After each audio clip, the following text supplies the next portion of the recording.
நான் சர்வீஸில் ஜெயித்து விட்டேன், ஆனால் அரசியல் சதுரங்கத்தில் தோற்றுவிட்டேன். இந்த ஒரு வார்த்தைதான் இப்போ தமிழ்நாட்டு அரசியல் வட்டாரத்துல ரொம்பவே சலசலப்பை ஏற்படுத்தியிருக்கு. அதுவும் இதை சொன்னது சாதாரண ஆள் இல்ல.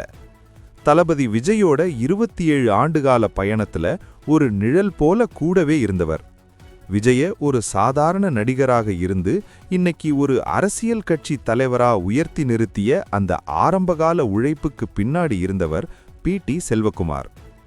திமுகவில் இணைந்த சில மாதங்களிலேயே என்னை ஏமாத்திட்டாங்க அப்படின்னு சொல்லி இப்போ கட்சியை விட்டு வெளியே வந்திருக்காரு.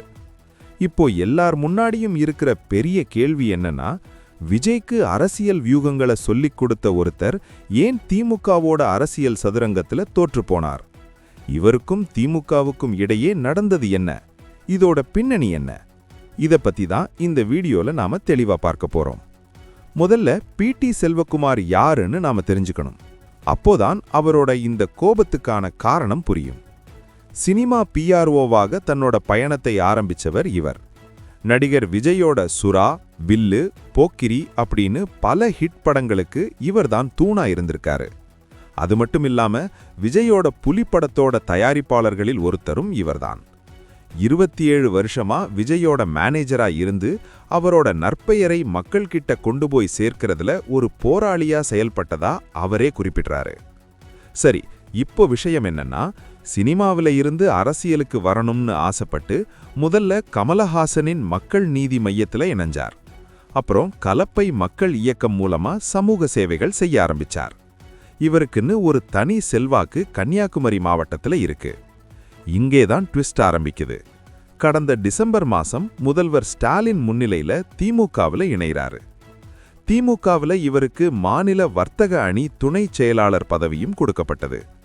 ஆனா பி.டி. செல்வகுமாரோட குறிக்கோள் வேறையாயிருந்தது. வர்ற தேர்தல்ல கன்னியாகுமரி தொகுதியில போட்டியிட சீட்டு கிடைக்கும்னு அவர் நம்பினார். ஆனா சீட்டு கொடுக்கப்படவில்லை. இதுதான் இப்போ இவரை வெடிக்க வச்சிருக்கு. இங்க நாம ஒரு முக்கியமான விஷயத்தை கவனிக்கணும்.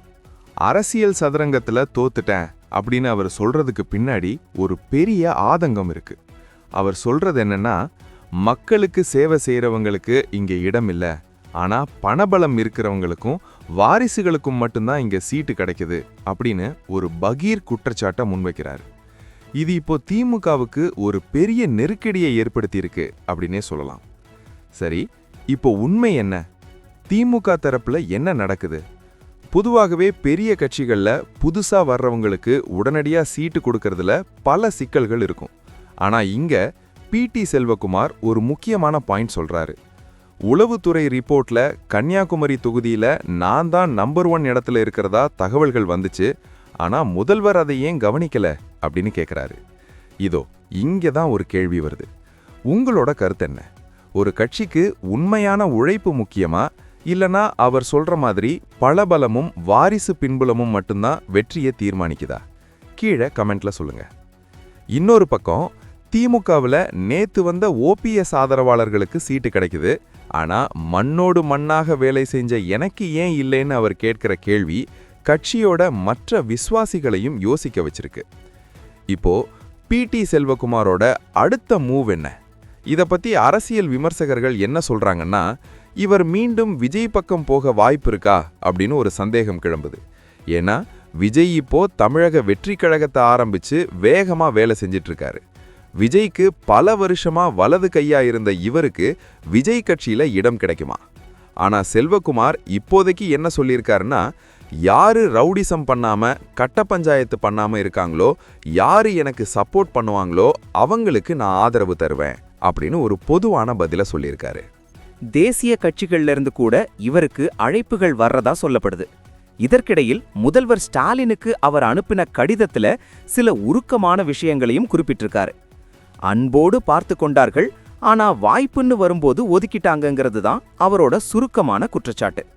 இறுதியா பார்க்க போனா இந்த சம்பவம் தமிழ்நாட்டு அரசியல்ல ஒரு முக்கியமான பாடத்தை சொல்லுது. படிச்சவங்க பண்பாளர்கள் அரசியலுக்கு வரணும்னு ஒரு பக்கம் கூப்பிட்டாலும் தேர்தல்னு வரும்போது அங்க கணக்குகள் வேறையா இருக்கிறத பி.டி. செல்வகுமாரோட இந்த விலகல் நமக்கு உணர்த்துது. ஊடகங்கள் அறிக்கையின்படி கன்னியாகுமரி மாவட்ட அரசியல்ல இது ஒரு சின்ன மாற்றத்தை ஏற்படுத்தலாம். ஆக பிடி செல்வகுமார் ஆரம்பிச்ச இந்த அரசியல் சதுரங்கம் இத்தோட முடியல. அவர் எந்த பக்கம் போக போறாரு, அவர் கொடுக்க போற அந்த ஆதரவு யாருக்கு கிடைக்க போகுது, இதுதான் வரப்போற நாட்களோட ஹாட் டாபிக். ஒருவேளை அவர் விஜயோட தமிழக வெற்றி கழகத்துல இணைஞ்சா அது அந்த கட்சிக்கு கன்னியாகுமரி மாவட்டத்துல ஒரு பெரிய பலமா அமையும் அப்படின்னும் சொல்லப்படுது. நீங்க என்ன நினைக்கிறீங்க? பிடி செல்வகுமார் எடுத்த முடிவு சரியா, இல்ல இன்னும் கொஞ்ச காலம் அவர் திமுகவுல காத்திருக்கணுமா? உங்க கருத்துக்களை மறக்காம கமெண்ட் பண்ணுங்க. அடுத்த வீடியோல சந்திப்போம். நன்றி.